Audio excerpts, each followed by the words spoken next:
Hello everyone, আসসালামু আলাইকুম। আশা করি সকলে ভালো আছেন। আমরাও আপনাদের দোয়ায় আলহামদুলিল্লাহ ভালো আছি।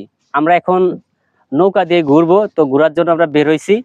নদীর পাড়ে দেখছি নৌকাটা, কিন্তু আমরা নৌকার জন্য বাওয়ার জন্য হাত বইটা পাচ্ছিলাম না। তো ছোট ভাই একটা বাঁশ নিল, তো বাঁশ দিয়ে আমরা এখন ঘুরতেছি। আর ওই দেখতে পাচ্ছেন আকাশে কি পরিমাণ মেঘ, একটু দেখান ওইদিকে কি পরিমাণ মেঘ। এখন বৃষ্টি হওয়ার সম্ভাবনা বেশি। আর ওই দিকটা দেখেন, ওইদিকে একটু ক্লিয়ার আছে, ওইদিকে একটু মেঘ নেই। ওয়াও, ওই দিকের ভিউটা অসাধারণ। এই যে দেখতে পাচ্ছেন, আমরা এইগুলা চিনেন অনেকে, এই পাতা চিনেন? এগুলাতে কি করে? এটা হচ্ছে হোগল পাতা, যেটাতে হোগলা বানানো হয়। এটা বিছানা বানানো হয়, গ্রামগঞ্জের ভাষায় আমরা হোগলা পাতা বলে থাকি। আর এটা দিয়ে একটা একটা জিনিস আপনাদের দেখাই, খুব এটা ধরো wait wait wait wait wait wait ওই যে আমরা ইয়েলো ওই যে খাওয়াগুলো কি বলে? হোগল হোগল হোগল হোগল হোগল। ক্যামেরাম্যান, ওগুলো কোন কোন দিকে আছে দেখো। ওই যে একটা আছে, ওই যে একটা আছে সুন্দর, দেখো। পিস নামো, হালকা পিস নামো, দাও দাও। জায়গাটা আমরা এখনই আপনাদেরকে দেখাচ্ছি। গাইজ, আপনারা দেখতে থাকুন আজকের এই ব্লগ ভিডিওটি।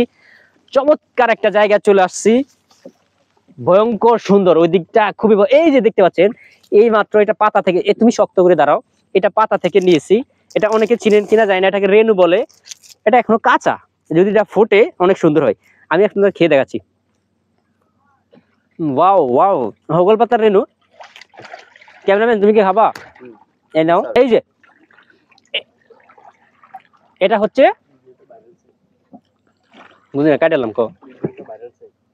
তো দর্শক, আজকে যারা ভিডিওটা দেখছেন সবাই ভিডিওটাকে শেয়ার করে দেওয়ার চেষ্টা করবে। এত সুন্দর একটা জায়গা আছে আপনাদের জন্য, অনেক কষ্ট করে ভিডিও বানাই। এটা অনেকে চিনেন কিনা জানি না,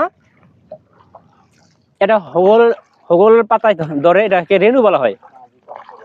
আর আমাদের পিছনে যিনি আছে, আমাদের সেই বিখ্যাত একজন মাঝি, ধন্যবাদ, অনেক কষ্ট করতেছে আমাদের জন্য। সত্যি অনেক ভালো লাগতেছে। এটা পাকলে আরো মজা। এটা দেয়া যখন পাকে, এটাতে গুড় বের হয়, এই গুড় দেওয়ার ফিটা বানানো যায়। এটা একেবারে কাঁচা এখন। হ্যাঁ,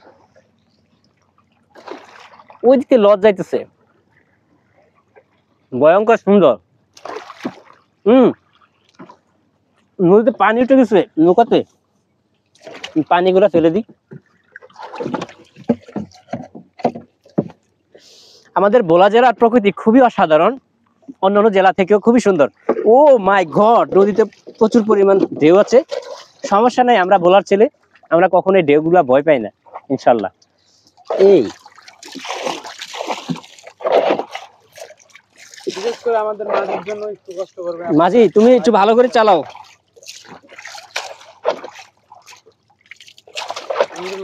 আপনাদেরকে আরো সুন্দর সুন্দর জায়গায় নিয়ে যাব। বৃষ্টি আসতেছে, বৃষ্টি, আল্লাহ, বৃষ্টি আসতেছে। ফোন ভিজে যাবে। বলতে বলতে না বলতে বৃষ্টি চলে আসছে। পানি পানি শিখলাম। ও, আমরা আমাদের গন্তব্যে চলে আসছি। বেশি দূরে যাওয়া যাবে না, কারণ আকাশের ওই অবস্থা খুব খারাপ, বৃষ্টি হওয়ার সম্ভাবনা বেশি। আসছে অলরেডি বৃষ্টি, বৃষ্টি চলতেছে। এখানে রাখো।